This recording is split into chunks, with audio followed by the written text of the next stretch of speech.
सृष्टि बेटा, तुम समझती क्यों नहीं? नहीं पापा, आप समझिए मेरी बात को। मैं दादी के बिना अपना जन्मदिन नहीं मनाऊंगी।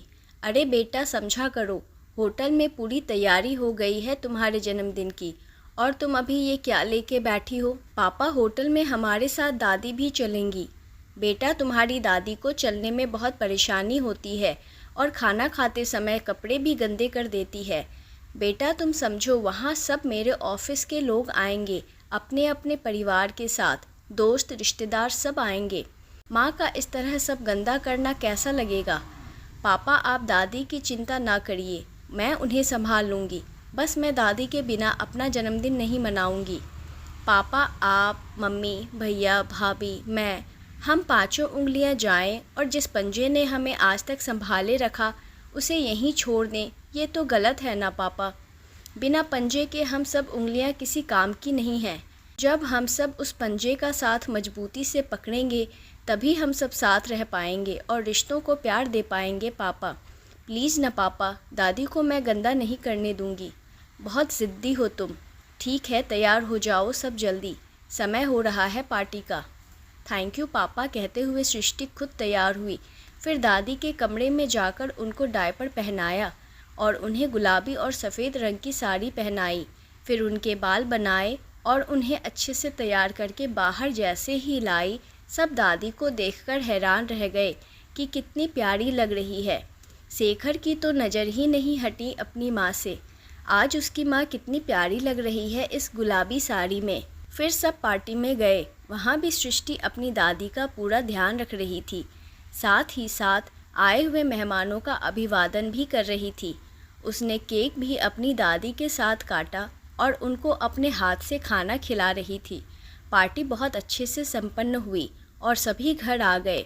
दूसरे दिन पार्टी में आए मल्होत्रा साहब और उनकी पत्नी शेखर के घर आए और बोले कि शेखर जी, हमें आपकी बेटी हमारे रोहित के लिए बहुत भा गई है।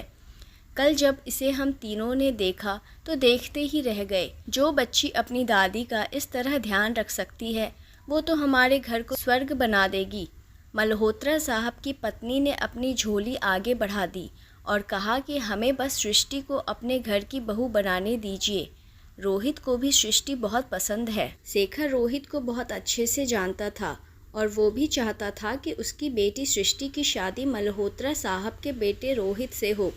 उसने कहा कि मल्होत्रा साहब, मैं भी यही चाहता हूँ कि सृष्टि और रोहित की शादी हो जाए, पर मेरी बेटी सृष्टि अभी महज 18 साल की है।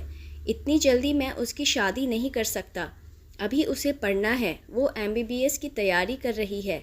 शेखर जी, आप रोका कर दीजिए, शादी बाद में कर लेंगे या सृष्टि शादी के बाद पढ़ लेगी। रोहित भी डॉक्टर है। हम तो चाहते हैं कि सृष्टि भी पढ़कर डॉक्टर बने और दोनों साथ में क्लिनिक खोले। पर आप रिश्ता आज पक्का कर दीजिए, हमें हमारी सर्वगुण संपन्न बहू दे दीजिए। सृष्टि से जब पूछा तो उसने भी हाँ कर दी, क्योंकि वो भी रोहित को पहले से जानती थी।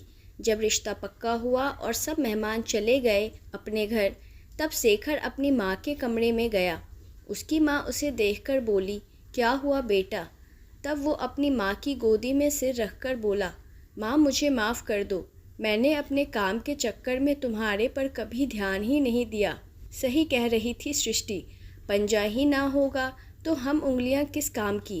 पंजा होगा तभी तो मुट्ठी बनेगी, तभी तो अपनों के प्यार का एहसास होगा ना। माँ, अब से मैं तुम्हारा वैसे ही ध्यान रखूँगा जैसे तुम मेरा बचपन में रखती थी। आज दोनों माँ बेटे बहुत समय तक गले लगकर रोए और बाहर दरवाजे पर खड़ी सृष्टि अपने पापा और दादी के इस प्यार को देखकर अपनी खुशी के आंसू पोंछ रही थी। आपको यह कहानी कैसी लगी हमें कमेंट कर ज़रूर बताएं। नई कहानी सुनने के लिए हमारे चैनल को सब्सक्राइब करना ना भूलें। मिलते हैं एक नई कहानी के साथ, तब तक धन्यवाद।